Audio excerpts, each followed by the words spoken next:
herbal yang dipakai oleh metode holistik itu bahan dasarnya sama dari herbal-herbal yang ada di sekitar kita, mulai dari akar yang kita sebut rimpang, batang, kulit, daun, bunga, sampai buah, itu bahannya sama.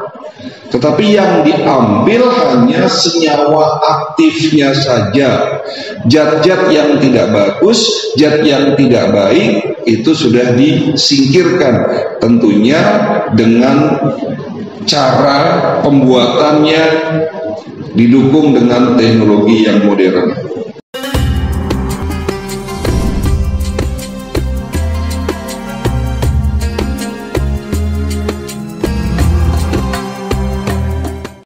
Kenapa penyakit seperti diabetes, hipertensi, jantung, stroke adalah penyakit yang sangat sulit disembuhkan? Bahkan menurut ilmu kedokteran medis konvensional dikatakan penyakit tersebut tidak dapat disembuhkan dan harus minum obat seumur hidup. Tapi teori ini saya tidak sepakat, tidak setuju. Kenapa? Karena Rasulullah SAW pernah bersabda dalam salah satu hadisnya yang berbunyi, "Likulli da'in dawa." Setiap penyakit pasti ada obatnya. Dan inilah yang menjadi alasan kedua saya kenapa saya hijrah. Hijrah bukan berarti meninggalkan ilmu pengobatan medis, tapi kami belajar lagi pengobatan di luar medis. Saya dari Semarang, ya. Lalu ada juga mitra kami, kawan kami, satu seprofesi, Dr. Jedul Akbar, juga dari Semarang. Kalau saya lulusan Unisula, Universitas Islam Sultan Agung Semarang, ya. Kalau beliau lulusan Undip, yang selisih 2 tahun, ya, saya angkatan 93, di mana Dr. Jedul Akbar angkatan 95. Setelah lulus kami belajar pengobatan, salah satunya adalah pengobatan tibung nabawi, pengobatan tradisional ala Nabi, ya. Dan saya juga mendapatkan kesempatan luar biasa, ya, dikirim oleh sebuah perusahaan herbal dari China untuk belajar di sana, di kota Beijing dan kota Anguo, juga dalam rangka mendalami pengobatan tradisional. Ya. Beberapa kali saya mendapatkan kesempatan untuk menjadi seorang konsultan perusahaan herbal dari Eropa. Nah, inilah titik di mana saya menemukan sebuah jawaban. Ternyata dunia tidak sesempit daun kelor, katanya.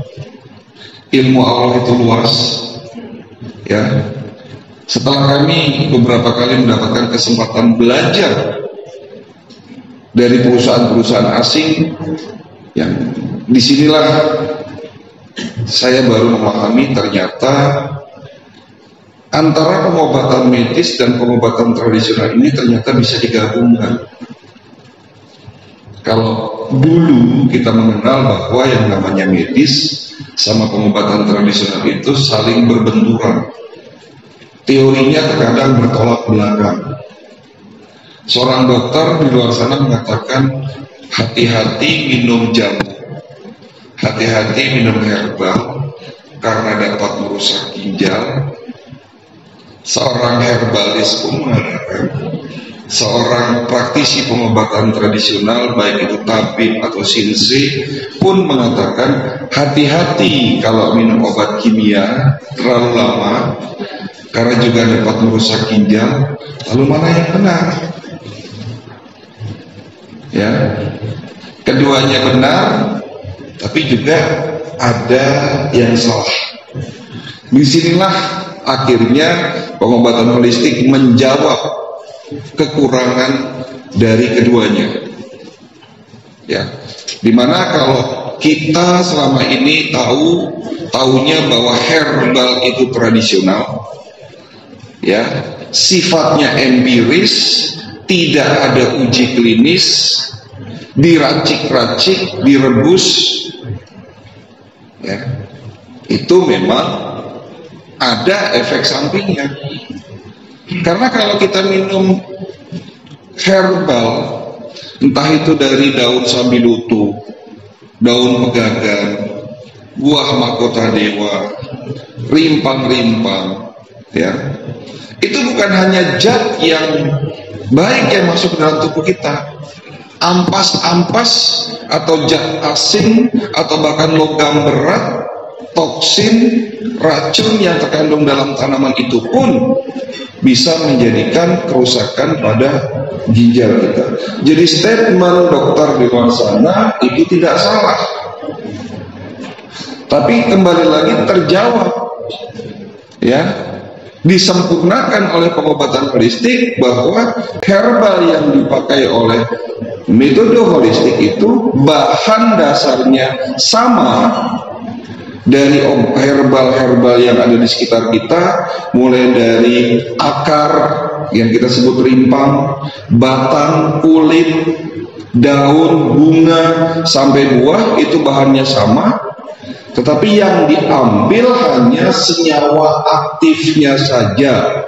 Zat-zat yang tidak bagus, zat yang tidak baik, itu sudah disingkirkan, tentunya dengan cara pembuatannya didukung dengan teknologi yang modern, dan juga ada uji klinisnya. Oleh karena itu, herbal yang dimaksud di dalam metode holistik lebih dapat diterima oleh ilmu kedokteran medis secara internasional, karena bukan lagi katanya, bukan lagi hanya sifatnya empiris, tapi sudah melalui banyak penelitian. Jadi kalau ditanya, dok, apa sih bedanya antara pengobatan holistik dan pengobatan tradisional? Ya, basisnya sama, bahan obat yang dipakai sama, tetapi cara dan teknologinya pasti jauh di atas pengobatan tradisional yang sifatnya hanya tradisional, tidak memakai teknologi. Itu yang pertama. Lalu beda yang kedua, pengobatan holistik itu apakah bisa digabungkan dengan obat-obat kimia? Bisa, ya. Jadi kalau ada seseorang yang sudah lama minum obat kimia, misalnya amlodipin bagi yang penderita hipertensi, metformin bagi yang sakit diabetes, apakah bisa digabungkan? Alhamdulillah, ya, herbal dengan basis pengobatan holistik itu bisa digabungkan, tapi hanya dalam beberapa waktu ke depan, di mana setelah terjadi perbaikan, ya, di mana herbal yang diminum oleh seorang pasien itu sudah menunjukkan hasil yang positif, mulai dari darahnya sudah bersih sampai dengan tingkatan sel-sel organnya sudah terjadi regenerasi sel kembali, barulah obat-obat kimia tersebut diturunkan dosisnya pelan-pelan sampai pada tahapan berhenti minum obat, baik dari obat kimia maupun obat herbalnya itu sendiri. Disinilah yang saya maksud, apa benar semua penyakit bisa disembuhkan? Terjawab setelah kami terjun langsung, ya, mendalami pengobatan secara holistik. Dan 15 tahun ini alhamdulillah, ya, pasien-pasien yang sudah dinyatakan tidak bisa sembuh, pasien-pasien yang sudah kronis, bahkan di antara mereka ada beberapa yang sudah hopeless, menyerah, tapi alhamdulillah, ya, tentunya kembali lagi ini berkat izin Allah. Holistik adalah sebuah jalannya saja, sebuah ikhtiar. Alhamdulillah bisa disebutkan sampai tuntas. Jadi itulah konsep holistik yang sudah mulai diterima oleh dunia kedokteran, khususnya di Indonesia. Tapi kalau di Eropa, di Amerika, di Jepang, di Korea, itu hampir semua rumah sakit sudah metodenya holistik, bukan lagi hanya sekedar medis, tapi sudah kembali ke pengobatan holistik. Karena kembali lagi saya tegaskan di sini, ilmu Allah itu benar, yang tidak benar itu kita sebagai manusianya, gitu loh. Nah, bagaimana cara kita ya membuat pengobatan ini menjadi benar? Tentunya mengikuti apa-apa yang sudah diajarkan oleh Nabi kita. Baik Bapak Ibu sekalian, itulah singkat cerita metode holistik yang masih terus kita kembangkan. Kita tidak berhenti sampai di sini karena teknologi berkembang pesat di luar sana. Banyak ditemukan formula-formula herbal terbaru dengan teknologi yang canggih-canggih, ya, sehingga kita tidak, sekali lagi, tidak berhenti sampai di sini. Terus kita update ilmu dan teknologi, ya. Seperti kemarin, ya, saya menemukan teknologi stem cell. Walaupun memang stem cell ini tidak asing dalam ilmu kedokteran, tetapi teorinya betul, tetapi prakteknya dalam kenyataannya memang sulit untuk bagaimana cara meningkatkan stem cell tubuh. Ya, ada perusahaan herbal dari Jepang menemukan satu formula yang dapat meningkatkan stem cell dalam tubuh. Stem cell itu apa? Stem cell adalah sel puncak, ibunya dari semua sel yang berfungsi untuk regenerasi sel tubuh kita. Kemarin saya juga mendapatkan informasi ada sebuah perusahaan herbal dari Spanyol, ya, menemukan formula herbal untuk penyakit kanker. Penelitiannya 27 tahun. Nah, ini tidak main-main. Risetnya panjang, bukti ilmiahnya komplit, ada uji klinis, ya, dapat menyembuhkan penyakit kanker sampai stadium 4 tanpa harus kemo dan operasi. Lalu saya tanya, isinya apa? Isinya kayu manis dan green tea.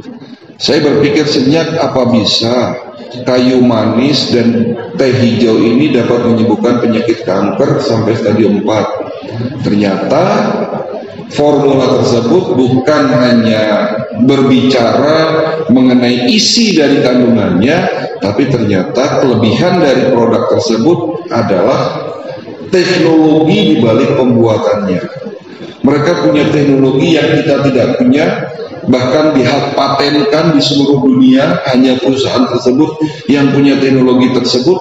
Nama teknologinya biomolecular activation. Apa itu? Saya pelajari, ya.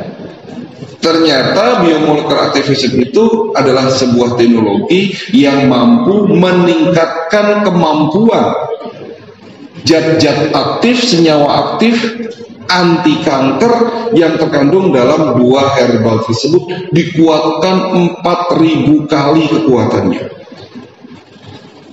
Jadi satu kapsul kecil seolah-olah kita bisa, seolah-olah perbandingannya itu minum lebih dari 100 kilo kayu manis dan green tea.